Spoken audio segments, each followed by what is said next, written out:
Olá, hoje é segunda-feira, dia 21 de março, tudo bom com você? Olha, a guerra do orçamento de Feira de Santana vai continuar, vai recomeçar. Eu acho que a gente nem pode dizer que chegou a parar, né? Mas, enfim, por que eu estou dizendo isso? Porque simplesmente o prefeito Colbert Martins praticamente vetou todas as emendas dos vereadores. Não vetou todas, mas vetou 80%. A prefeitura anunciou aí, a Câmara vinha cobrando, cadê que não sanciona o orçamento? Então o orçamento estava na mão do prefeito e usou quase todo o prazo de 15 dias para sancionar e sancionou agora com muitos vetos, com os vetos de todas as emendas dos vereadores praticamente. Inclusive a mais famosa de todas, né? Aquela do Hospital Municipal. Então, com isso, a gente já sabe que vai começar tudo de novo. Bom, os vetos vão voltar para a Câmara Municipal e a Câmara vai derrubar. O que a Prefeitura vai fazer? Já que demonstra claramente que não quer seguir essas determinações dos vereadores através das emendas. Ela não vai seguir e vai continuar se arrastando aí uma batalha judicial. Provavelmente isso vai levar os vereadores a tentar forçar um impeachment. Eles têm falado tanto disso, né? E realmente é imprevisível. A cidade não está bem e com essas futuras e previsíveis consequências, a tendência é que as coisas piorem. Infelizmente, o Legislativo e o Executivo de Feira de Santana não entram em acordo e a população inevitavelmente será prejudicada com toda essa situação. Agora, cadê? Vamos mostrar aí os vetos, para não parecer que eu estou exagerando, porque a Prefeitura terminou o texto aqui, que divulgou hoje sobre esse assunto, dizendo assim: o documento dispõe ainda, primeiro dando essa informação meio inútil de quanto vale em milhões para cada secretaria, que isso na prática você não extrai daí nenhuma informação relevante, praticamente, e no final eles complementam, embora o título seja Orçamento 2022 é sancionado com vetos pelo prefeito Colbert Filho, o título chama a atenção para a questão dos vetos, a matéria termina como se os vetos fossem coisa de pouca monta, pouca importância. Diz assim: o documento dispõe ainda de alguns vetos. Aí tem o link, leia aqui o conteúdo completo. Quando você vai para esse conteúdo completo, meu filho, aí a coisa se complica, viu? Porque aí você vai ver o que é que tem realmente de veto lá. E não é pouca coisa, não. Vamos ver? Vamos direto aqui para a página. O prefeito, então, resolve vetar. Saiu hoje do gabinete do prefeito, olha. Gabinete do prefeito, 21 de março de 2022. Vetar as seguintes emendas: 13, 16, 17, 18, 26, 30, 32, 34 e 37. Teve alguns saltos aqui, né? Números não estão tão na sequência assim. Mas no artigo 2º você vai ver por que saltou ali. Estão todos aqui, quase. Vetar as emendas 01, 02, 03, 04, 05, 06, 07, 08, 09, 010. 010 não, 10, 11, 12. Pulou a 13, que já estava em cima. Aí continuou 14, 15, 16, 17, 18, 19, a 20 se salvou. 21, 22, 23, 24, 25 e 31. Enfim. Ficou bem claro aí, para qualquer um, que não sobrou nada, né? Das emendas dos vereadores. Evidentemente, já que os vereadores estão mostrando toda essa disposição contra o prefeito, eles derrubarão esses vetos. E a coisa vai se arrastar e se prolongar ainda indefinidamente, porque depois de derrubados os vetos, vai acontecer o quê? O prefeito será obrigado a cumprir as determinações das emendas dos vereadores. O prefeito será, por exemplo, obrigado a construir um hospital, se ele acha que não é isso que deve ser feito. O hospital é uma obra grande, uma obra cara e uma obra que gera gastos definitivos para o município. Tipo, o município tem o Hospital da Mulher. O Hospital da Mulher foi, eu acho que nos anos 80 inaugurado. E está aí até hoje. E são gastos com ele milhões. Claro que é uma necessidade do município, não resta dúvida. Estou dizendo é que é uma atitude a ser tomada por algum prefeito em algum momento que gerará consequências para os que virão depois. E o prefeito que está no cargo, ele não tem a autonomia para resolver, para decidir em que ele vai empregar o dinheiro. Se a Secretaria de Cultura, Esporte e Lazer resolve organizar um torneio de futebol, os vereadores vão intervir e dizer não, nós não queremos futebol, nós queremos vôlei, ou o contrário. Os vereadores querem vôlei e a prefeitura quer natação, e aí vai prevalecer a palavra dos vereadores.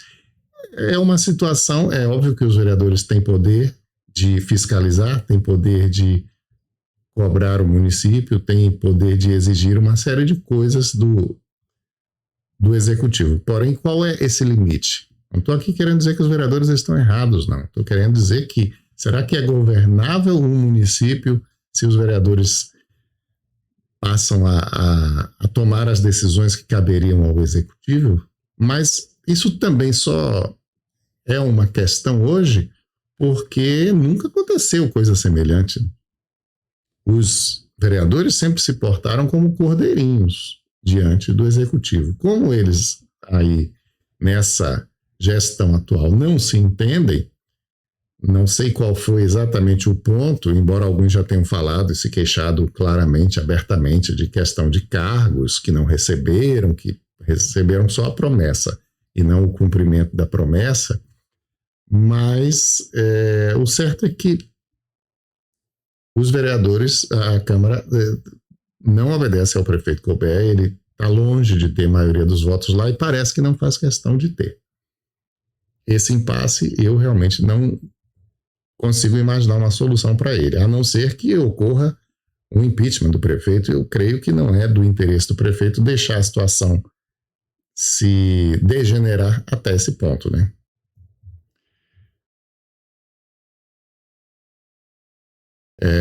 Sobraram as emendas aí 20, 27, 28, 29, 33, 35 e 36. Sobraram 7 de 37. 80% foi vetado. Eu não sei exatamente qual é o conteúdo dessas tantas aí. Sei do hospital porque eu me preocupei em ver, porque era a mais polêmica dessas decisões dos vereadores contrárias ao que o executivo manifestava como intenção. As outras eu não pesquisei ainda. E amanhã, certamente, os vereadores que não tinham, a princípio, talvez se dado conta da extensão do veto do prefeito, estarão se manifestando sobre esse assunto na Câmara. Vai ser um chumbo grosso na sessão dessa terça-feira, com toda certeza. Mas é a tal história que eu vinha mencionando. Até que ponto pode ir a autonomia do prefeito ou dos vereadores, a interferência dos vereadores, a decisão dos vereadores sobre o que o prefeito pode ou não deve fazer, né? Por exemplo, aconteceu em Barretos um caso totalmente descabido sob qualquer ponto de vista, mas que pode acontecer em qualquer lugar, exatamente porque o Brasil vive um momento histórico muito esquisito. A Câmara Municipal aprovou uma lei que determinava o ensino da Bíblia nas escolas municipais de Barretos.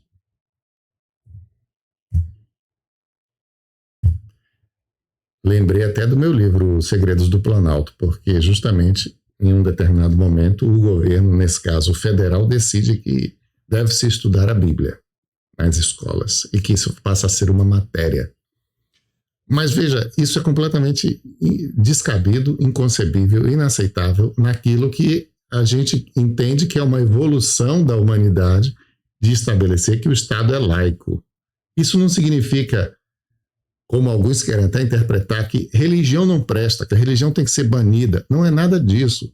Significa que cada pessoa tem a sua convicção e vai operar dentro dela, sendo da religião A, ou B, ou C, ou D, ou não tendo religião nenhuma.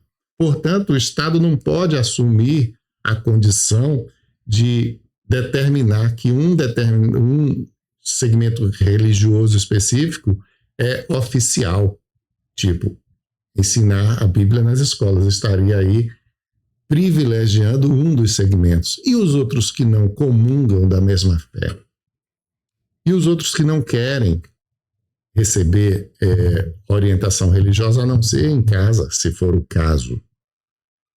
Essa é a ideia do Estado laico. Não é banir religião, não. Mas alguns fanáticos levam, distorcendo a coisa para esse lado. E aí acaba... Hoje está um cabo de guerra, né, no Brasil todo em relação a diversas medidas parecidas com essa. Essa daí foi derrubada. Essa já não existe mais. A justiça acabou com essa história. Mas, em Barretos, São Paulo. Mas outras tantas virão, porque é o momento histórico que a gente vive, né? Infelizmente, a gente tem passado por isso, que é um retrocesso, né? É um retrocesso. Assim como a gente tem vivido também um momento muito esquisito e, na verdade, se você for pensar, a internet e redes sociais são uma coisa nova e talvez haja essa desculpa de que a gente ainda não sabe lidar totalmente com isso. Mas medidas como a proibição de determinados aplicativos, a proibição de sites, a retirada do ar de sites, elas não cheiram bem, sabe? Pode ser que hoje você diga assim, esse cara aí tem que ser banido mesmo, porque ele é péssimo. Mas amanhã isso pode se voltar contra você. Então, nesse fim de semana, na sexta-feira, o ministro Alexandre de Moraes determinou a retirada do ar do Telegram. E é curiosa essa decisão, porque, bem, ela está amparada na desculpa de que o Telegram sistematicamente deixa de cumprir ordens judiciais. E ordens judiciais todos são obrigados a cumprir. Por que o Telegram não cumpre? Ele realmente não tem esse direito porque ninguém tem. Só que a internet trouxe para o mundo uma realidade nova, diferente, em que você não consegue pegar as pessoas, elas não estão aqui e ali fisicamente. O Telegram é um aplicativo russo e já foi o Putin, o famoso presidente russo, que agora aí assombra o mundo, já tentou proibir o Telegram, porque em determinado momento ele estava querendo que pessoas fossem bloqueadas, opositores fossem bloqueados. E o Telegram não fazia isso. E aí ele proibiu o Telegram. O Telegram ficou proibido na Rússia por 2 anos, só que não foi efetivamente tirado do ar, porque ninguém consegue. O Telegram é invencível, não porque é o Telegram, mas porque essas coisas da internet são impossíveis de capturar. Sempre há um jeito, sempre há uma solução.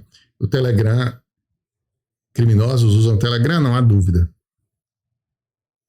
Movimentos políticos democráticos usam também o Telegram para escapar, né, de perseguição, para conseguir se manter no anonimato. Inclusive, repercutiu muito uma fala na Globo News do jornalista Jorge Pontual defendendo a manutenção do aplicativo no ar.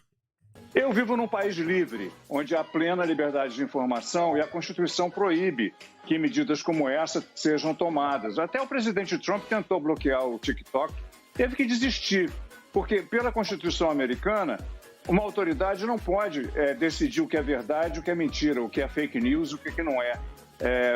Cabe às pessoas, ao público, aos cidadãos decidirem. O fato de que, por exemplo, pedofilia existe na internet, teria que proibir a internet toda, tirar a internet do ar, porque a pedofilia não é só no Telegram, campeia na internet. O que é que se faz nos Estados Unidos, onde não é proibido você usar a internet para pedofilia? Quem usa é encontrado, é fácil achar. A polícia vai atrás e prende, e tem muita gente cumprindo penas porque usaram pedofilia na internet, pegaram pedofilia na internet. Não tem como tirar a internet do ar. O correto é punir os criminosos que usam a internet. É um absurdo o que aconteceu. Pois é. Muita gente boa considera um absurdo o que aconteceu. Não é só o Jorge Pontual, não. Falo também aqui de pessoas que são estudiosos do tema, que são pessoas ligadas ao direito também, que acham que essa decisão, não, inclusive já houve no passado decisões de tirar o WhatsApp do ar e foi um pega para capar, um desespero, todo mundo descabelado, porque são usados licitamente por milhões de pessoas para fazer negócios. E por que essas pessoas serão prejudicadas? Porque o Estado quer pegar um ou dois ou três. O Estado que dê seu jeito, como o Jorge Pontual falou aí, de pegar quem ele quer pegar. Essa notícia, por exemplo, que você vê aí. O Telegram voltou para o ar, né? Como vocês sabem. A retirada foi ordenada na sexta, nunca saiu do ar. E o retorno, porque ele obedeceu ao STF, supostamente é isso, aconteceu já a ordem no domingo de, olha, tá tudo bem, pode voltar. E a notícia que você vê aí, Telegram atende determinação de Moraes e exclui mensagem em que Bolsonaro atacava urnas eletrônicas. Ora, quem é que estava cometendo o crime aí? Se é o caso, se é o entendimento do STF. Quem estava cometendo o crime era o presidente Bolsonaro. E por que a punição vem para o Telegram e para todos os milhões de usuários do Telegram que não usam apenas para se distrair, para bater papo, usam para coisas vitais, usam para a sua sobrevivência. Então, fica difícil de sustentar uma posição como essa do ministro Alexandre de Moraes. E aí o Bolsonaro aproveita para se dizer vítima, né? Para se dizer o grande prejudicado da história. Eu vou mostrar para vocês um gráfico que demonstra quem são os presidenciáveis com o maior número de seguidores no Telegram. Olha, é esse gráfico aí. Cada cor representa um candidato e nós temos aí 4 cores. Obviamente, esse azul aqui abocanha tudo, né? Quase o gráfico inteiro. Não sei se você consegue ver, tem um verde aqui bem pequenininho, aí tem o amarelo e o vermelho. Pois bem, quem são essas fatias da pizza correspondem a quais candidatos? O azul, com mais de 1 milhão de seguidores, é o Bolsonaro. O vermelho é o Lula, com apenas 48.500, não chega a 50 mil, veja, não chega a 5% do total do Bolsonaro no Telegram, que fugiu para o Telegram quando as outras redes começaram a pegar no pé dele, merecidamente, inclusive. Ciro Gomes, depois do Lula, bem menos ainda, com 19 mil, não chega a 20 mil seguidores, e o verdinho, que quase não se enxerga, é o Sérgio Moro, com 5.300 seguidores. Mas, evidentemente, também aí diz assim, mas vai deixar o Telegram avacalhar, descumprir decisão judicial, etc. Não, não é isso. Mas é preciso encontrar soluções que não afetem a todo mundo. Porque, é evidente, a gente não pode também desautorizar a autoridade do judiciário, né? Por exemplo,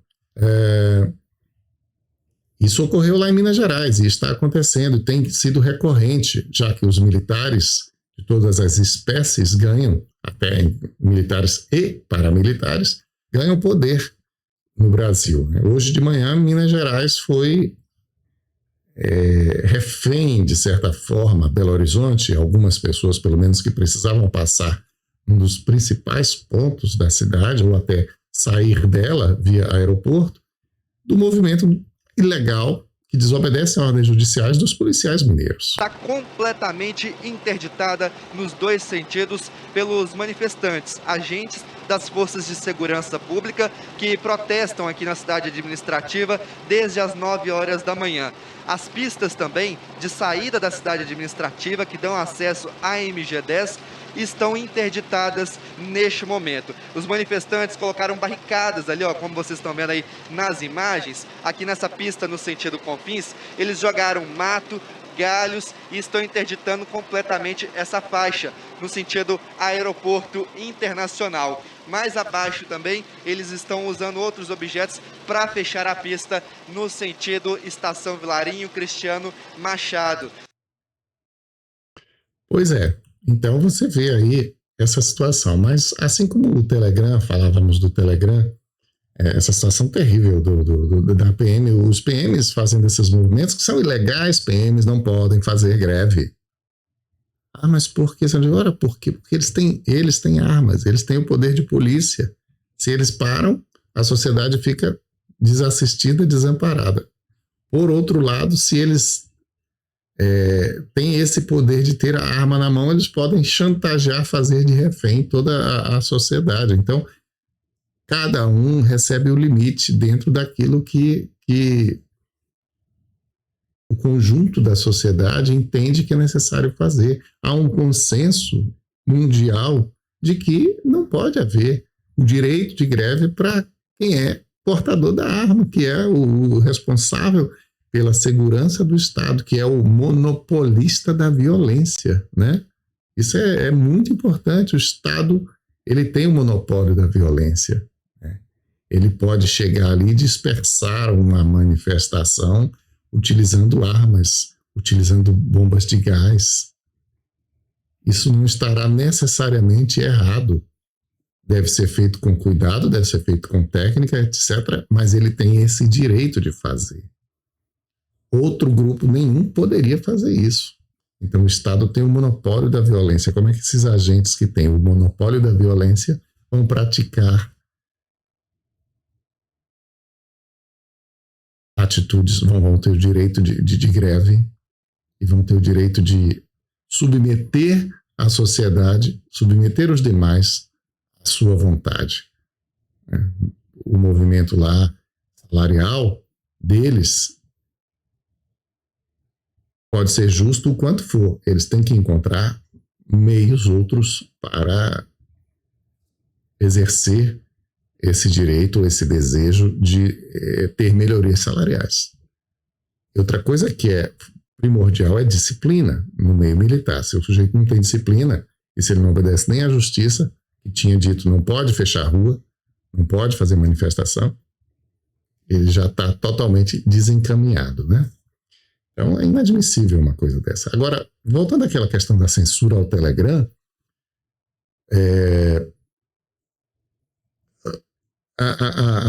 na Rússia, o entendimento do governo foi de que há outros, agora, nesse momento, né, que eles já se acertaram, não se acertaram, na verdade, mas eles não conseguiram tirar o Telegram do ar, aí voltou a ser permitido. Isso já faz muito tempo. Mas agora que a Rússia está em guerra e está sofrendo boicotes no mundo inteiro, eles, lá, o governo russo, decidiu que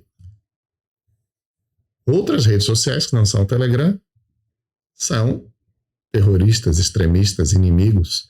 Baniu o Facebook e o Instagram. Então, por aí você vê que se você começa a ter o direito de banir A ou B ou C ao seu bel prazer e não se estabelece um princípio mais universal de que a censura não pode prevalecer, aí fica ao critério de quem está no momento no poder, num país A ou B ou C. Evidentemente, a Rússia não é uma democracia, o Putin tem poderes ditatoriais no país, manda até desaparecer com os inimigos, mas se a gente deixa a democracia degenerar, como a gente tem deixado aqui no Brasil, inclusive não estou aqui querendo fazer um discurso contra o STF, muito pelo contrário, o STF tem nos protegido dos ímpetos autoritários do presidente da República, mas é um jogo que exige uma sintonia fina, é um jogo delicado. O STF, por mais que tenha essa responsabilidade e o mérito de ter tomado atitudes corretas em relação a isso, ele também não pode sair da linha. É um equilíbrio difícil. E de vez em quando ele perde o rebolado mesmo. as pessoas, a gente vive momentos realmente difíceis, delicados, e no mundo inteiro, não é só no Brasil, né? E quando acontece assim, quando as coisas saem mais da normalidade, como agora que a gente está vivendo essa guerra na Ucrânia, invadida pela Rússia, aí pior ainda. E a insanidade se acentua. Aqui no Brasil, uma russa está vivendo as consequências disso, porque ela vem sendo atacada pelo simples fato de ser russa. Não tem nada a ver ela com a guerra, mas ela é russa. Então, uma mulher que estava aí simplesmente, como tantos outros, nas redes sociais, vendendo seu peixe, agora tem que aguentar os ataques pelo fato de ser russa. Ela conta que ela apareceu numa reportagem no UOL. Eu vou mostrar um vídeo dela aí, questionando os questionadores dela. Mas ela contou na reportagem no UOL que começou a receber muitas cobranças há 3 semanas, mensagens de ódio dizendo que a Rússia é um país assassino, que os russos têm agressão no DNA, que temos a obrigação de sair nas ruas e derrubar o presidente, já que fomos nós que o colocamos no poder, que os militares não deviam obedecer às ordens. É fácil falar, né? É isso que ela diz, é fácil falar. Será que ela mesma iria diante disso? Será que nós brasileiros não temos motivos de sobra para estarmos nas ruas e, no entanto, não estamos, não fomos? Então, olha aqui a reportagem a qual eu me referi do UOL. Russa, que mora no Brasil, fala sobre xenofobia e o medo de voltar ao país. E eu tenho aqui o vídeo que ela publicou no TikTok.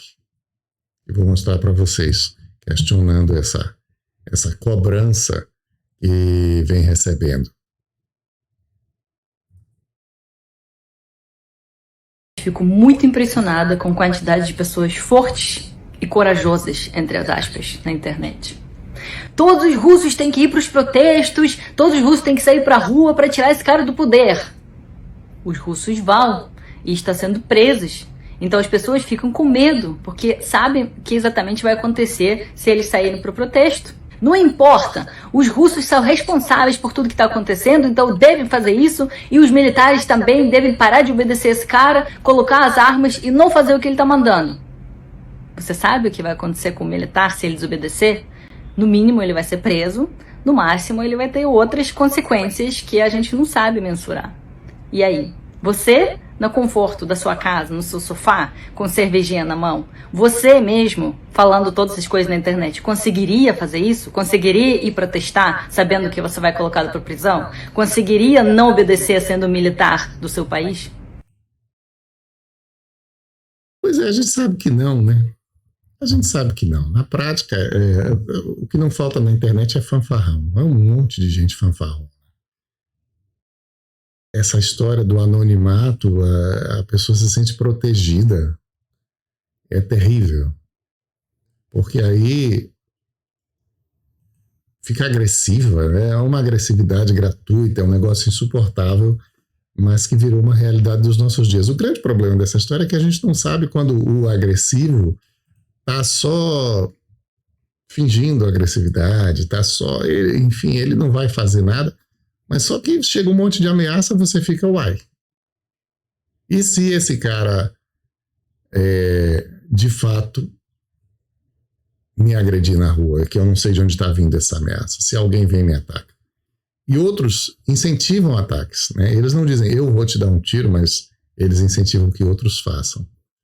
Tá cheio de gente assim na internet, gente inclusive conhecida, gente famosa, gente daquele movimento Brasil Livre já fez isso na internet recentemente, falando como se fosse brincadeira de dar tiro nos outros, de enfiar a lança nos outros, sabe? Nos democratas, que eles mencionavam lá. O Renan, aquele que gosta do turismo na Croácia, em países onde tem louras, o amigo do Arthur Doval, sabe? Então, a internet criou esse ambiente propício, né, para esse tipo de bandidagem, porque isso é uma bandidagem. E aí você nunca sabe quando vai passar do virtual para o real, né? Como é que a pessoa vai ter segurança? Não tem como ter segurança. Bem, saíram pesquisas, uma pesquisa eleitoral, né? Sobre a eleição estadual. E essa pesquisa colocou o Jerônimo Rodrigues em boa posição, desde que seja apoiado por Lula. Apoiado por Lula, ele tem 30% dos votos e a ACM 41%. Sem mencionar Lula na história, sem mencionar Rui Costa na história, ele tem 6% dos votos, perde até para o João Roma, enquanto a ACM tem 65% dos votos. Aí o pessoal aliado do ACM ironizou, né? O deputado Paulo Aze disse: essa pesquisa é uma peça de ficção, uma tentativa desesperada de animar a tropa petista que se encontra combalida em função do bate-cabeça do grupo governista nas últimas semanas. E aí falou assim na brincadeira: hoje a Bahia sabe que o pré-candidato petista que foi anunciado não tem 2% das intenções de voto nem no prédio onde ele mora. Avacalhou, né, o Paulo Aze. Mas o Rui Costa, por outro lado, disse: olha, você já começou assim, lá em cima, imagina, vai ganhar no primeiro turno. Aí contou o caso dele mesmo. Em março de 2014, eu tinha 2%, o outro candidato tinha 68%. Quando eu chegava e dizia que ia ganhar a eleição no primeiro turno, eu percebia que dava uma risada. E ele ganhou realmente no primeiro turno. Mas o PT está muito num discurso assim, querendo vender o Jerônimo como um candidato fortíssimo. Também é um exagero, né? Porque ele não é um candidato fortíssimo, já que ele é um candidato desconhecido. Qualquer candidato do PT será forte, não há dúvida. Está ali em torno de 1/3 do eleitorado, pelo menos, claro. Assim como você está vendo aí com o Bolsonaro.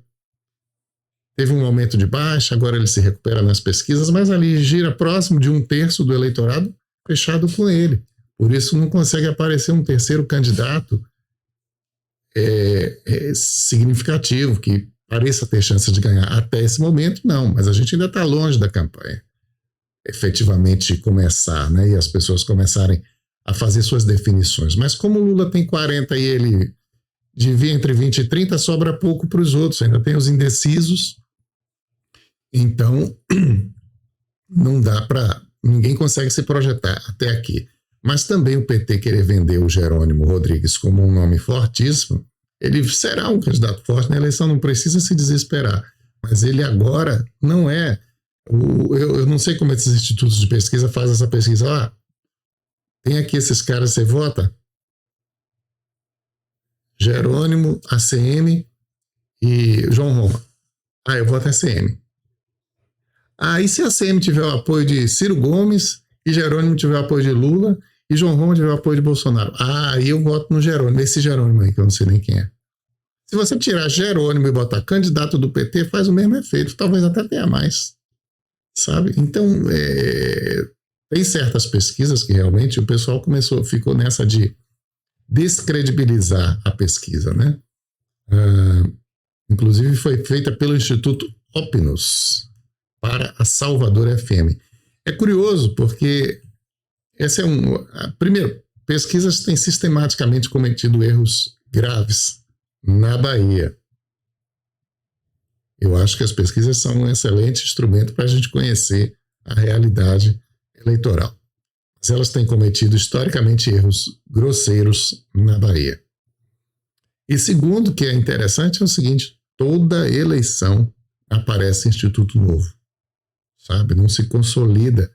Instituto de pesquisa tem que ter uma tradição para ter credibilidade. Se ele é novo, ele tem que passar uns anos para provar que, de fato, ele acerta nos seus prognósticos. Mas não acontece isso na Bahia. É uma coisa sem tradição, Instituto de pesquisa, né? Porque toda eleição aparecem nomes novos e cada um encomenda a pesquisa para o seu instituto. Então, fica realmente difícil de imaginar. Mas a gente vai ver essa guerra de números de pesquisa na eleição baiana, com certeza, até o fim, até o dia da eleição. Isso aí não resta dúvida. Pode contar que será assim. Bom, vamos ficando por aqui hoje e lembre-se de curtir, comentar, compartilhar, se inscrever no canal, ativar as notificações. Mas de segunda a sexta, a gente está aqui sempre, tá certo? Um abraço para você, até amanhã.